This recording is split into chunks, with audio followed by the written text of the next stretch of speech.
मित्रांनो, हा block forest जंगलामध्ये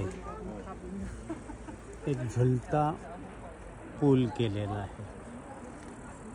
पहा, या दोन डोंगरांच्या दरीवरून हा ब्रिज जातोय। तो आपण पुढं पाहत जाऊ।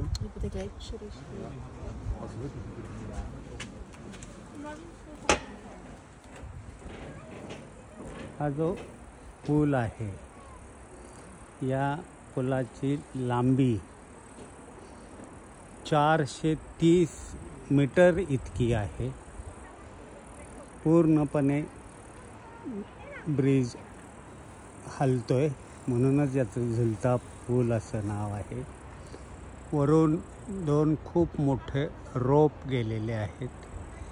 त्या रोपना हे छोटे छोटे रोप लावलेले आहेत, त्याच्यावर हा झुलता पूल आहे। या पुलाची उंची जमिनीपासून 120 मीटर उंच एवढी आहे। हा पूल तयार करण्यासाठी प्राप्त झालेल्या माहितीनुसार 750 टन स्टील लागलेलं आहे। उच्च दर्जाचं काम आहे।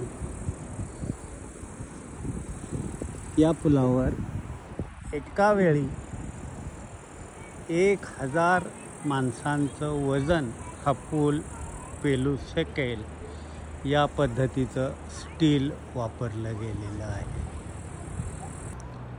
पहा, या ब्रिजवरून खाली एक छोटंसं खेडेगाव दिसतं।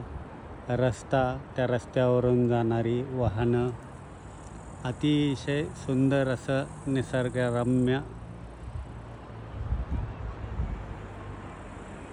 डोंगर, दऱ्या। एक पुढं गेलं की आपल्याला एक छोटासा धबधबाही लागणार आहे। जमिनीपासून 120 मीटर उंचीवर असल्यामुळं खालचे वृक्ष अगदीच लहान लहान दिसू लागलेले आहेत। आमची स्मिरा ब्रिजच्या बरोबर मध्यभागी बसून काही गप्पा गोष्टी आमच्याशी करू लागलेले आहे। पुलाच्या मध्यभागी आलेलो आहे। एक सुंदर धबधबा या ठिकाणी दिसतोय। मध्ये झाडामध्ये तो लुप्त झालेला आहे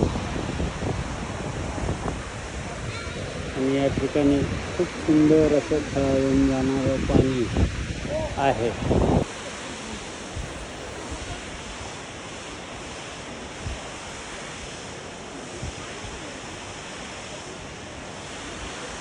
खाली चालण्यासाठी पाय घसरणार नाही अशा पद्धतीची व्यवस्था आहे।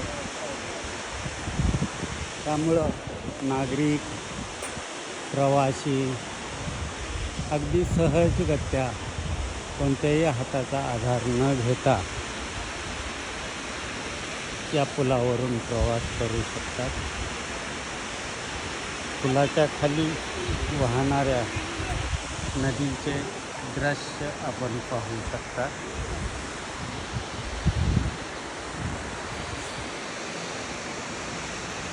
आत्तापर्यंत वरचा रोप खूप उंच होता, पण जसं पुढं जाऊ लागलो तसं वरचा रोप ही अगदी आमच्या ह्याच्यापासून 7 फूट अंतरावर आहे।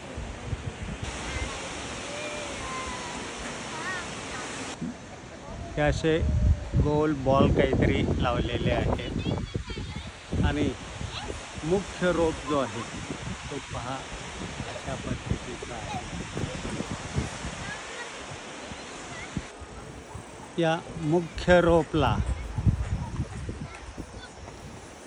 सब रोपचं जे फिटिंग आहे ते अशा पद्धतीचं आहे।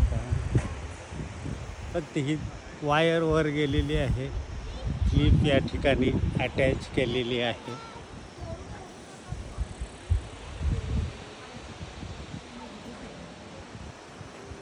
आपल्याही कोकण परिसरामध्ये असेच किंबहुना याहीपेक्षा सह्याद्रीच्या रंगामध्ये पॉइंट आहेत. पुलाच्या दुसऱ्या टोकावर आम्ही आलेलो आहोत. इथं या पद्धतीचं फिटिंग आहे पहा.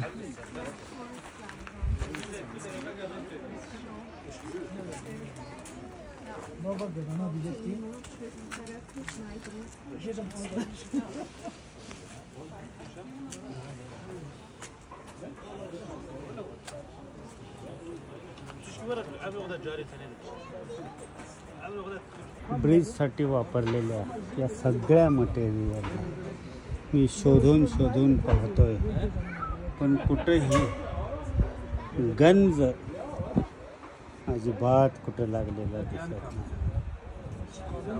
इथे लोखंडाचाही वापर आहे, स्टेनलेस स्टीलचाही वापर आहे. ब्रिजच्या या दुसऱ्या टोकापासून दिसणारं हे विहंगम दृश्य आपण पाहू शकता.